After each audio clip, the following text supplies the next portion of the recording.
I have come here to chew bubblegum and kick ass.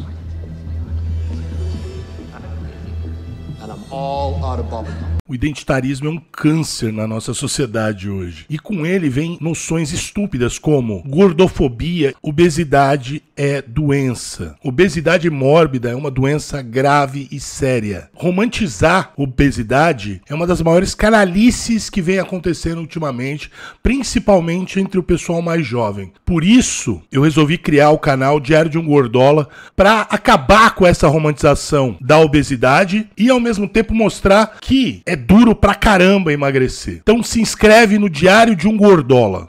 Fala pessoal, Leonardo, voltando com mais um vídeo. Esse vai ser um vídeo bem diferente, mas tava reassistindo na verdade, o Rick and Morty. Eu tô na quinta ou na sexta temporada, não sei, acho que é na sexta temporada. E tem um episódio lá do Biscoito da Sorte, que o Jerry vai dar um crau na mãe e tal, pá. E aí descobrem que é um ET lá, que caga o caos. E aí eles fazem os biscoitos da sorte com isso e por isso a sorte acontece. Mas durante esse episódio tem um easter egg, né? O personagem lá que toma conta do ET, que tá apaixonado, quer se casar com o ET, comenta... Não determina. Quando ele vê que o ET lá, o monstro, não tinha consciência, né? Não era um ser senciente, ele fala, eu assim com a Margaret Howe me enganei, blá blá blá blá blá blá. Ele fala que ela transou que ela fez sexo com golfinho nos anos 60. Aí eu tinha visto isso há muitos anos atrás. Assim, não, sabe o que é legal? Eu vou fazer um vídeo contando essa história completamente absurda. Que, detalhe, envolvia uma pesquisa científica séria. Inclusive terminou em tragédia o negócio. Então, lá pelos anos 60, a NASA e algumas outras agências do governo americano financiaram um projeto para estudar a capacidade dos golfinhos e também tentar criar laços entre golfinhos e humanos.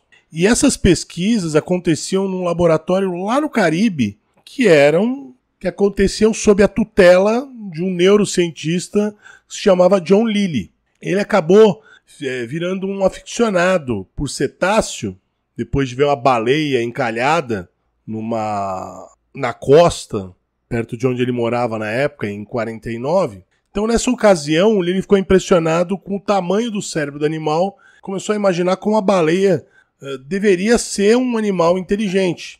E aí foi a partir daí que esse neurocientista e a primeira mulher dele, a Mary, começaram uma busca por cetáceos para que ele pudesse estudar. E aí eles acabaram encontrando o Marine Studios, que era um cativeiro de golfinhos em Miami. E aí nessa interação dele com os golfinhos, ele descobriu que eles respondiam, entre aspas, os pesquisadores. Eles emitiam sons que lembravam algumas palavras em inglês. Mas aí, segundo o Lilly, aquilo podia ser um indício que os animais estavam tentando se comunicar com os humanos. E aí ele escreveu um livro, O Homem e o Golfinho, em 61, que acabou vendendo feito água, virou um best-seller. E por conta do sucesso desse livro e das ideias do governo americano de procurar a vida extraterrestre, a NASA decidiu financiar o projeto do médico. Com esse recurso, né, o Lilly abriu um laboratório no Caribe em 63, e aí o negócio começou a degringolar mesmo. Aí que começa a história divertida. Aí que começa a brincadeira marota. Então, logo no ano seguinte, uma moça com 20 e poucos anos que morava na ilha de São Tomás, no Caribe, ouviu falar do estudo com os golfinhos e quis conhecer o laboratório. E o nome dessa moça era Margaret Howe Lovatt, a amante dos golfinhos. Ela não era nenhuma pesquisadora, não era cientista, não era nada. Mas, por conta do interesse que ela demonstrou nos estudos, o Lily decidiu convidar ela a colaborar ali no laboratório. Então a moça ficava lá horas com os golfinhos, né, tentando incentivar eles a se comunicar em inglês e emitir sons similares aos humanos. Ela estava tão interessada.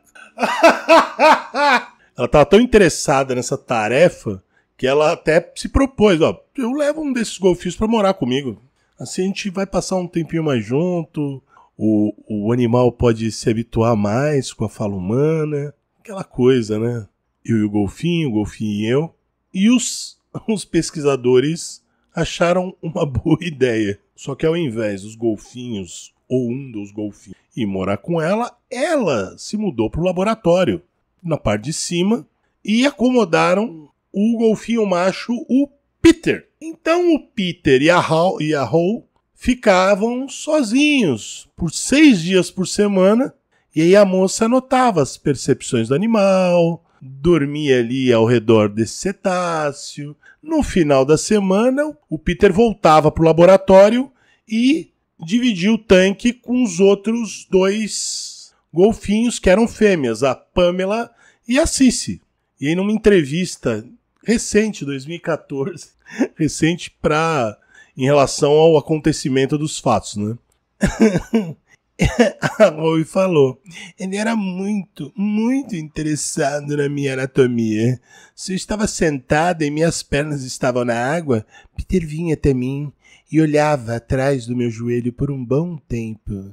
Ele queria saber como as coisas funcionavam e eu ficava encantada por essa curiosidade. Então, conforme ela explicou, o golfinho gostava de ficar com ela, mas a moçoina sentiu que ele tinha uns desejos sexuais com uma certa frequência. No começo, quando isso acontecia, ela colocava o Peter lá com as golfinhas, né? Vai lá, dá um talento nas golfinhas e tal, pá. Mas com o tempo, esse transporte, segundo ela, atrapalhava as lições e ensinamentos do animal. Foi aí que a moça começou a suprir as necessidades sexuais do golfinho manualmente. Ela tocava uma pro golfinho, pro Peter. Aí ela manda, não era sexual pra mim, talvez sensorial. Parecia que nós estávamos criando um laço mais forte. Eu estava ali para conhecê-lo e essa era uma parte dele, a bilonga do golfinho.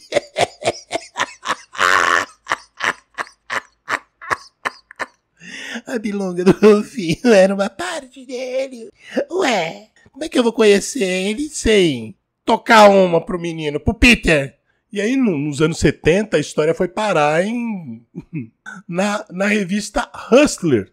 E, obviamente, acabou ficando conhecida pelo público inteiro. Mas o estudo não parou. Na verdade, ficou mais estranho ainda. O Lily, que era o neurocientista e líder do projeto, ele começou a estudar os efeitos do LSD no cérebro.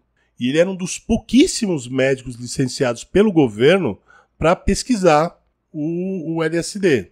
Até aquele momento, o próprio governo acreditava que a substância tinha algum tipo de propriedade medicinal para tratar paciente com doença mental.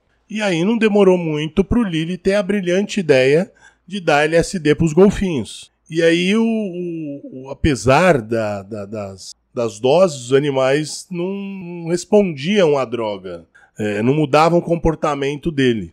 Obviamente, a Margaret Hall era contra o uso da substância nos animais, principalmente no Peter.